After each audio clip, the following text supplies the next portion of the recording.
Salut à tous les curieux, à toutes les curieuses. Alors, comme convenu, voici la deuxième vidéo sur la collection Altaïa, toujours les vaisseaux de Star Wars. Donc déjà, on va commencer par l'objet bonus, donc ce petit calepin qui m'a été envoyé en cadeau. Voilà, donc avec un magnifique TIE Fighter devant. Donc, je vais l'ouvrir.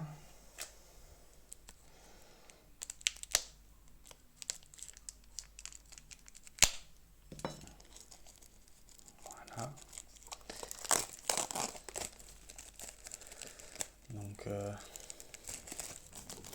rien de particulier en soi, hein. Je suppose que ça va être un petit calepin tout bête, tout vide. Voilà, hein. Vous voyez, que des pages blanches. Avec une couverture en effet cuir, comme vous pouvez le voir, voilà, avec un petit grain. Voilà, donc rien d'extravagant, mais ça fait toujours plaisir d'avoir un petit cadeau quoi. Voilà. Ensuite, on va partir sur le vaisseau de Jabba, la barge à voile de Jabba the Hutt. Voilà, en l'occurrence le Ketana. Donc, on va essayer de dézoomer un petit peu, si j'y arrive. C'est pas grave. Donc, on commence par le petit livret, comme d'habitude. Donc le petit livret avec le numéro 13, le Altaïa toujours, le nom du vaisseau, en l'occurrence le Ketana. Ici nous avons l'histoire du Ketana, des petits détails toujours sur le vaisseau lui-même, des petites anecdotes, un plan du vaisseau lui-même.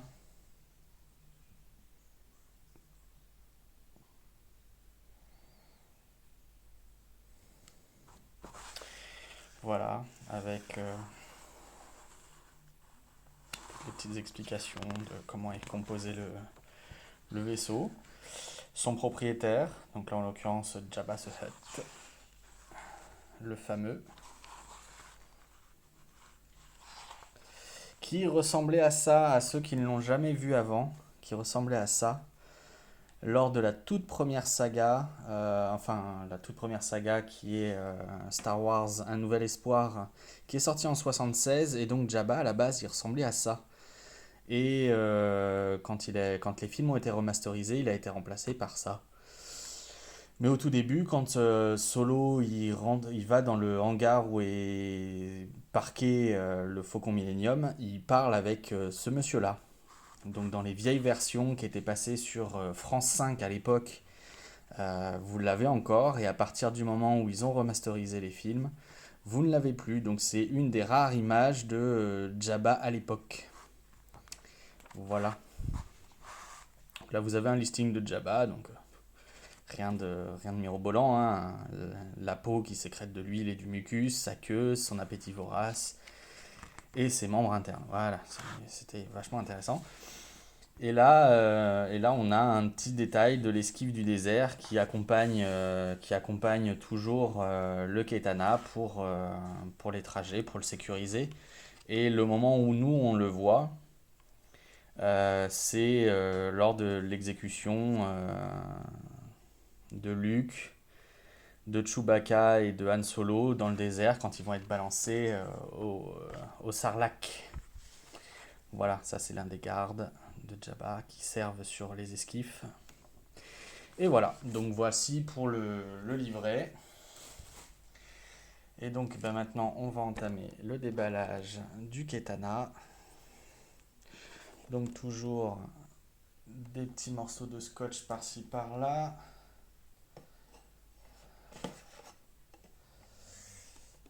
Voilà, comme vous pouvez le voir. Hein. Tac, on ouvre gentiment le carton. Donc la boîte en carton est toujours la même. Hein. On regrette toujours et encore ce que j'avais dit à la vidéo précédente, l'absence de visuel du vaisseau lui-même, mais plutôt une boîte générique, avec, comme je l'avais montré la dernière fois, le faucon sur le verso, une petite navette impériale sur le côté. Voilà, un morceau de vaisseau de destroyer sur l'autre côté, et sur le dessus un X-Wing. Enfin voilà, il n'y a rien qui représente le Ketana, hormis le fait que on le sache nous, quoi. Donc là, encore une fois, hein, des morceaux de scotch par-ci, des morceaux de scotch par-là. On est parti. Tac. Normalement, on est bon. On déballe la petite plaque qui va servir à l'exposer. Avec, s'il arrive à faire avec la mise au point, ce serait mieux avec le nom du vaisseau en lui-même. Le petit pied en plastique cheap.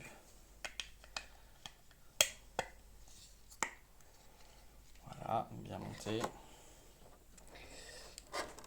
Pour l'autre côté. Et là, on va passer au vaisseau lui-même. Je fais attention en le sortant. Ça reste un objet fragile. Et voilà, donc la barge à voile de Jabba the Hutt, qu'il utilise à chaque fois qu'il sort de son palais pour se rendre quelque part, avec le magnifique gros canon qui va servir aux jumeaux Skywalker à détruire la barge au moment où il s'enfuit, après avoir tué Jabba. Voilà. Donc, belle pièce encore une fois, comme je l'avais dit précédemment. Toujours un petit peu propre, mais ça reste des belles pièces, donc on va pas non plus se plaindre outre mesure. Et sur son pied, voilà, ça donne un truc comme ça. Tac. Ça va faire après. Parce que bien sûr, je conserve les boîtes, hein, vous vous en doutez bien. Comme tout bon collectionneur qui se respecte. Et on va passer au numéro suivant, qui est le numéro 14, et qui est le Y-Wing.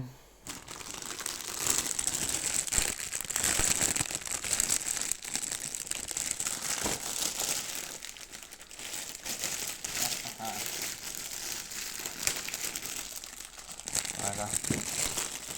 Avec un plastique qui m'a résisté. Le vilain.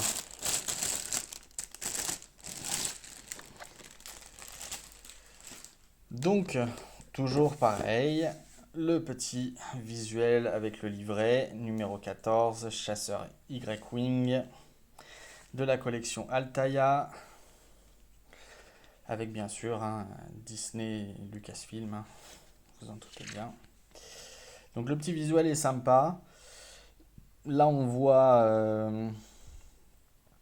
la version sans la carcasse. À savoir qu'à la base et dans les épisodes de la guerre des clones, vous le verrez avec la carlingue, avec toute la carcasse autour, etc. Ce qui lui donne une allure un peu plus finie. Mais la petite anecdote, pour ceux qui aiment les petites anecdotes, c'est que en fait les astromécaniciens en avaient un peu marre de devoir enlever à chaque fois le blindage pour accéder aux parties à réparer. Et donc ils l'ont laissé à nu. Bêtement. Donc le Y-Wing, ça reste un des vaisseaux de fer de lance de l'Alliance rebelle. Donc il a participé aux 2 attaques de l'Étoile Noire et de l'Étoile de la Mort. Ils se sont fait laminer littéralement. Et c'est un bombardier léger. Voilà. Il peut être biplace ou monoplace. Voilà. Et du coup, il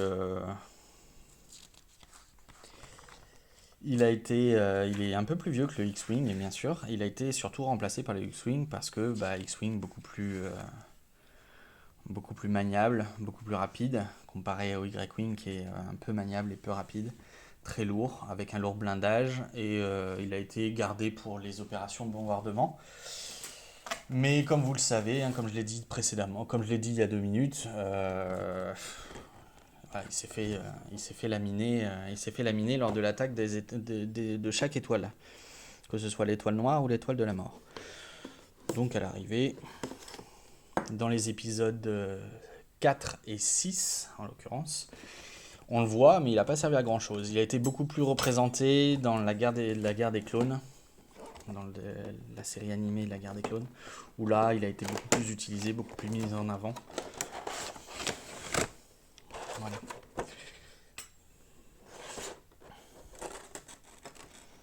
Donc toujours, hein, le fameux scotch, on les aime. Qui servent à protéger et à éviter que ça s'ouvre pendant le transport, ce qui est dans un sens pas si mal, mais bon. Ça fait un petit déballage un peu casse-pied. Rien de très grave en soi. Hein. Donc toujours pareil, hein, la plaque en plastique noir cheap. Rien de nouveau. Voilà. Avec Y-Wing dessus. Le petit trépied en plastique. Voilà, on met de côté de suite parce que ça sert à rien d'entrer plus dans le détail. Et le Y-Wing en question. Voilà. Le beau bébé. De face. On peut voir un astromécanicien ici, là, un droïde.